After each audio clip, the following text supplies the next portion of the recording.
After 3 days of silence, an angry President Clinton fights back. I did not have sexual relations with that woman. The president, in effect, challenges the media and the independent prosecutor. Prove it. While that woman, 24-year-old Monica Lewinsky, emerges from seclusion today with her lawyers.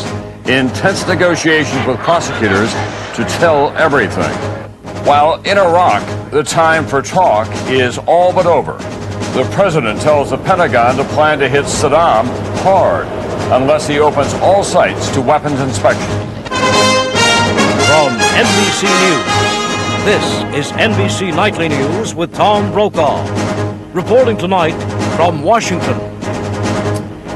Good evening. Tonight, that alleged White House sex scandal is beginning to resemble a high-stakes poker game.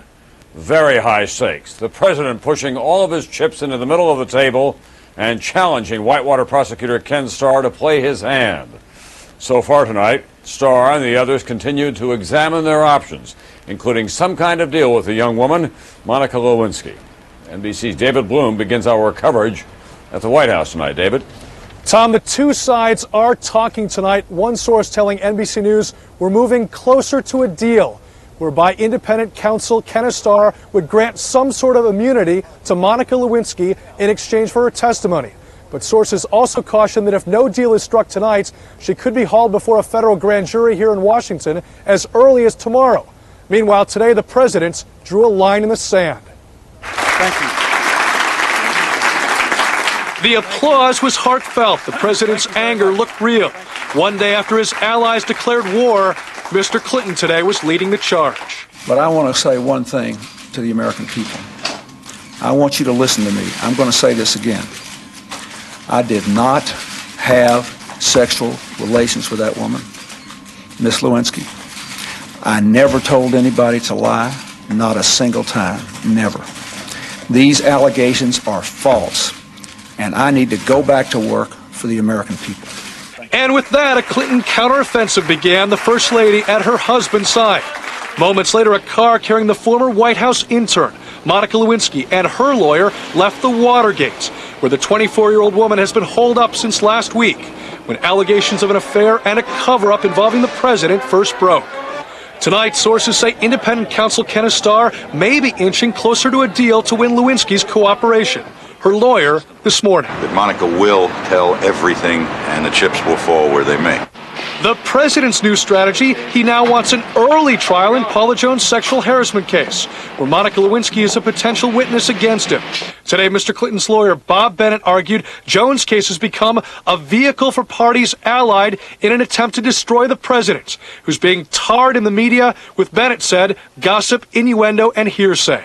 Let's go to trial. Let's put some of these people under oath. It's important to get this case behind us one way or another. But even the president's denial today left unanswered questions. Mr. Clinton said he'd had no sexual relations with Lewinsky, but his spokesman was reminded that dictionaries define sexual relations as sexual intercourse. And I'm not going to dignify the question. I think every American that heard him knows exactly what he meant with the question.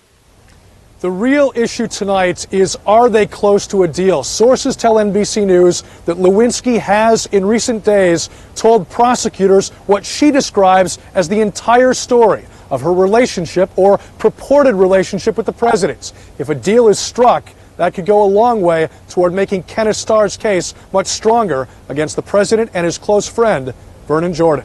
Tom? Thanks very much. David Bloom tonight at the White House. The scheduled appearances of the president and the first lady, as you might expect, are getting unusually close attention.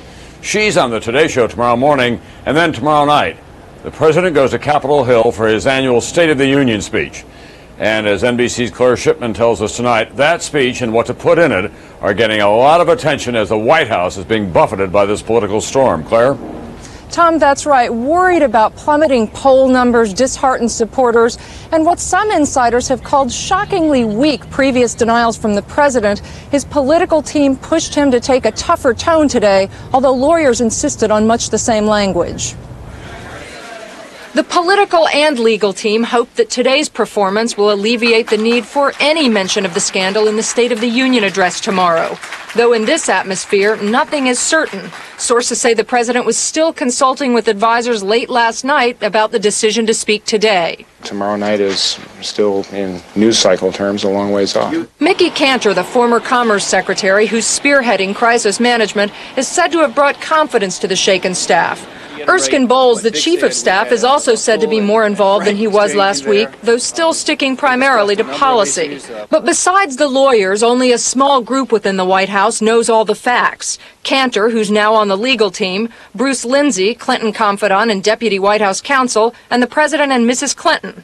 The First Lady in New York today is directing damage control efforts, and aides say she's keeping all of her public appointments, even an interview tomorrow morning on the Today Show, where she's expected to defend her husband and criticize Kenneth Starr. Meanwhile, preparation for the State of the Union speech goes on. Many staffers point out that this is a White House used to balancing policy and crises. There's always distractions. There's always fire. And you stay focused on why you were elected and what matters most to people in their day-by-day lives. Now, the State of the Union is the next immediate hurdle, and then advisors will be focusing on just what Monica Lewinsky has to say, and then perhaps a fuller explanation from the president. But some advisors are already mulling over future strategy, one wondering whether the public might have more sympathy for the president if it turns out that Monica Lewinsky was the aggressor in whatever sort of relationship they had. Tom? Thanks very much. Claire Shipman tonight at the White House. As this scandal unfolds, the American public seems to be forming a definite opinion about what is and what is not an impeachable offense. According to a new NBC News poll, if it turns out the president did in fact have a sexual relationship with Monica Lewinsky, the majority say that alone is not an impeachable offense. But if the president encouraged Lewinsky to lie about an affair, that's a big majority. 59% say yes, he should be removed from office. Joining me now with more on the fallout from all of this, NBC's Washington bureau chief and host of Meet the Press, Tim Russert. Tim, at the White House tonight, are they just hoping for survival? Tom, the political strategy is as follows. They believe the president will deny this sexual relations in the hopes that even if there is enormous circumstantial evidence indicating otherwise, people will say, well, he may have had an affair, but they didn't prove it. As long as they cannot prove it and prove perjury and obstruction of justice, they think he'll be seriously weakened, but will survive. Tim, he's not getting much help from fellow Democrats on Capitol Hill. One of the major leaders up there today told me they remain skeptical despite today's denial, and they're all keeping their heads down in the Democratic Party. And at best, they'll formally say, well, the president has said he didn't do it. We take him at his word. There will be no great enthusiastic embrace of this president, Tom, until all the facts come out. The Democrats are very skittish. They believe he will give a very good speech tomorrow, however, to rally the Democratic base on policy issues, but they know that's only a short-term fix. All right, thanks very much. Tim Russert tonight. So what exactly does Kenneth Starr have to prove, and how is he going to do that? We'll answer that question tonight in depth. Also coming up, talking to kids about the sex scandal that's all over the headlines and on television. I wouldn't trust a president who lies or anything. It's a delicate subject with kids of a tender age. Later, we'll have the other news of the day. Overpaying for medical supplies. You're footing the bill. That's part of the fleecing of America. We'll have that tonight as well. Now to Iraq and what is likely to come. A military attack if Saddam doesn't back off soon. As he blatantly defies UN weapons inspectors, the Clinton administration apparently has decided enough is finally enough. NBC's Jim Miklashevsky joins us tonight from the Pentagon with the latest strategy. James, what do you have for us? Tom, President Clinton hasn't given the order to attack Iraq yet, but he's getting close. The president's top foreign policy team has decided that military strikes against Iraq now appear to be the only option. Government sources tell NBC News the window for airstrikes against Iraq opens in 2 weeks. That's when the U.S. will have 3 aircraft carrier battle groups in the Gulf. Military officials report airstrikes against Iraq would be massive and sustained. Hundreds of cruise missiles, more than the total number of missiles fired during the entire Gulf War, are already aimed at targets inside Iraq. Even some of those presidential palaces believed to conceal Saddam's biological and chemical weapons. So-called bunker buster bombs would be used to penetrate deep underground to take out his hidden weapons supplies or his top military commanders. In Baghdad, Iraqi officials fear that President Clinton will use military airstrikes only to divert attention from the current scandals back home. But in fact, the scandals could actually weaken the president's hand. There's no getting around the reality that this hurts the president. It will make it that much more difficult to garner international support for the United States and for any use of force. But leading Republicans warn Saddam that Congress is behind the president all the way. He and his advisors should not make any decisions over the next few weeks based on the idea that America is in any way weaker or confused or unwilling to act. President Clinton still needs the support of the American people, so he'll lay out his case for airstrikes against Iraq in his State of the Union speech tomorrow night. Tom? But Jim, what are the diplomatic steps that are yet to be taken before military action can be ordered? Secretary of State Albright and Secretary of Defense Cohen are expected to travel to the Mideast region to talk to our allies, not to get permission for airstrikes, but to tell them exactly what the U.S. plans to do. All right, thanks very much. Jim Miklaszewski at the Pentagon tonight. In other news, the president's latest denial on the Lewinsky matter came just as he was wrapping up an announcement of a new child care initiative. In tomorrow night's State of the Union speech, he will propose smaller classes for younger kids, more classrooms in the nation's schools, and a national effort to fund after-school programs for 500,000 more children. Business news tonight. Communications giant AT&T is downsizing again. That means the elimination of 18,000 jobs. That's 14% of the workforce. The company says most of them will come through retirements and attrition. This after AT&T officials announced an 18% drop in fourth quarter profits. The cuts are expected to save the company $1.6 billion this year alone. Up next, NBC News in Depth, getting to the bottom of the legal issues facing the president. What does the independent counsel have to prove? Can he prove it? But first from CNBC, let's take a look at what happened on Wall Street today. The Dow was up. NASDAQ was down.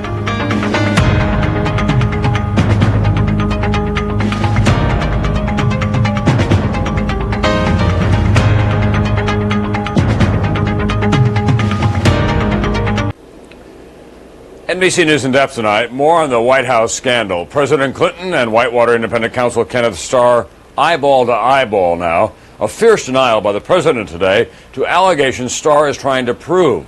This is obviously the toughest challenge that Starr's faced so far. Who's lying about what?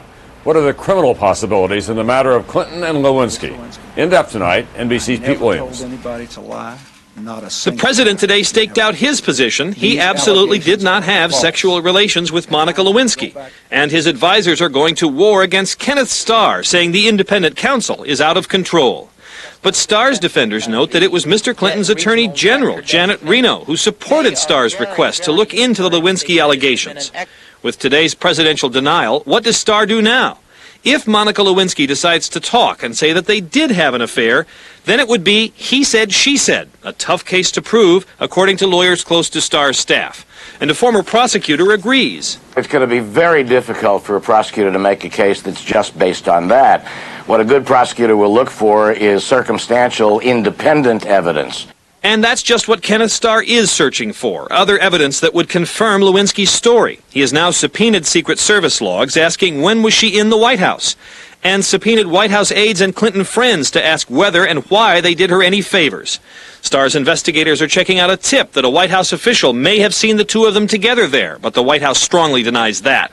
And the FBI has searched her apartment, looking for gifts from the president and whether any might bear traces of his DNA. Starr is investigating only whether anyone lied or told others to lie about all of this. And the most concrete piece of evidence so far is a memo Lewinsky gave to Linda Tripp, the former White House aide, to get her ready for her expected sworn interview with lawyers for Paula Jones. They were interested in Tripp's claim that she knew of another woman who had a sexual encounter with the president 4 years ago. That document, obtained by NBC News, advises Tripp to say, you do not now believe that other woman's story, and you did not see her go in or come out of the Oval Office. Starr must determine who wrote the memo and whether that person wanted Tripp to lie. A former prosecutor who reviewed it for NBC News says you can't tell by looking. Whether it's a good document or an evil document depends on the intention of the person drafting it and what their intention was as to how it should be used. Starr has pledged to act as quickly as possible, but getting to the bottom of this could take weeks. And meantime, the pressure will grow from the president's defenders who want to make Ken Starr the issue. Pete Williams, NBC News, Washington. Still ahead tonight, the fleecing of America. Who's billing Medicare for medical equipment that doesn't even exist? And later, through the eyes of a child, how do young Americans view the shocking events and language unfolding here in Washington? Now to the hotspots making news tonight. In outer space, American astronaut Andrew Thomas gets to stay on board the Mir after all. He performed some emergency tailoring, and now his Russian-made spaceship, which was too small, fits perfectly. London, flowers for the 97-year-old Queen Mother as she rests up from emergency surgery. Her doctors call the hip replacement operation a success one day after she stumbles and falls while viewing some horses at the royal family's country estate. And Denver, the football capital of the world, tens of thousands of Denver Bronco fans gathering to welcome home their Super Bowl champions. Mile High Stadium filling up as John Elway and his team of underdogs wing their way home from their victory over the Green Bay Packers, a game many are calling the best Super Bowl ever. Now to tonight's fleecing of America, and once again, it is Medicare. Unscrupulous and sometimes fake dealers in medical equipment are ripping off American taxpayers. How do they do it? What is the government doing to stop it? More now from NBC's Robert Haig. Wheelchairs, walkers, beds, and more. Expensive. The government pays $6 billion a year to dealers who supply these items to patients on Medicare. But hundreds of millions of your tax dollars are going straight to con artists who fake these charges. A huge fleecing of America. The scammers just pass themselves off as real dealers, and some are so bold they don't even bother to open an office or stock equipment. Recently, when investigators went to a dozen cities to see firsthand which businesses were legitimate, they got a surprise. Nearly 1 of every 10 equipment dealers had given the government a fictitious address. In New York, investigators went to one so-called office address and found only a shuttered mail drop. Another phony dealer's address turned out to be a laundrette. In Florida, investigators found of 36 applications to open new dealerships, 32 were fake, 89%. An example from the chair of a Senate investigation. We found a case, for example, where a company got a Medicare provider number, and the company turns out to have a fictitious location in the middle of the runway at the Miami International Airport. And from the government official in charge of Medicare. We would go to the building, and the address would be the 6th floor of a 5-floor building. A contrast to legitimate dealers who urge Medicare to be more careful, like Gordon Barlow. Whenever you grow a program where reimbursement is that available, you're going to have fraud and abuse. And you certainly have good people providing good care, but at the same time, you're going to have people taking advantage of the system. So the government now plans to make would-be dealers post a bond and incredibly require them to open a real office. An effort to shut down this fleecing of America and save taxpayers hundreds of millions. Robert Hager, NBC News, Washington. When we come back, a history lesson no one wants to teach. How do you explain the president's problem to a classroom of youngsters? This alleged White House sex scandal contains language and actions difficult enough for adults to handle. So what do you tell the kids who, after all, can't escape hearing or reading about it? And it does seem to get uglier every day. Here's NBC's Ann Thompson. Do you think he should probably... Current events were never like this. Terry McAzee's 6th grade social studies class spent today talking about the alleged affairs of state. What's her name again? Okay, 12-year-olds on the cusp of adulthood are trying to understand grown-up issues. Who would want a president that might have had an affair with somebody? Who would want a president like that? An X-rated subject tackled by PG-rated minds, who in this scandal see Bill Clinton as both a president and a father. And I feel really bad for Chelsea. Here at the suburban Chicago junior high school, teachers are not keeping quiet about the sexual aspects of this crisis. They are talking about it openly with their students, but choosing their words very carefully. Words that don't come easy to teacher Frank Camporelli. I start sweating. Makes me a little nervous. but I keep doing it. In discussing the scandal, Camporelli knows he's walking a fine line between information and innuendo. But child psychiatry expert Dr. Bennett Leventhal says talking about the issue is what adults should be doing. And it's never a good idea not to tell them the truth about it. So being honest is very important. On the other hand, there's a difference between being honest and being brutally frank. But sometimes Terry Mackesy finds his students' honesty brutal from those so young. I'm a little bit shocked at times as to the insight that the kids are able to show and the maturity they're able to handle the situation with. If the president is telling the truth, what will happen to Monica Lewinsky? Teachers at Caruso Junior High say with sex so prevalent in what today's kids see, read, and hear, this lesson in current affairs may ultimately be more uncomfortable for parents than children. Ann Thompson, NBC News, Deerfield, Illinois. Don't forget tomorrow morning on Today, an exclusive interview with First Lady Hillary Rodham Clinton. It's Mrs. Clinton's first interview since the crisis at the White House began. It will only be on Today tomorrow morning. That's Nightly News for this Monday. I'm Tom Brokaw, and I'll see you back here tomorrow night for NBC Nightly News and for the President's State of the Union address. See you then.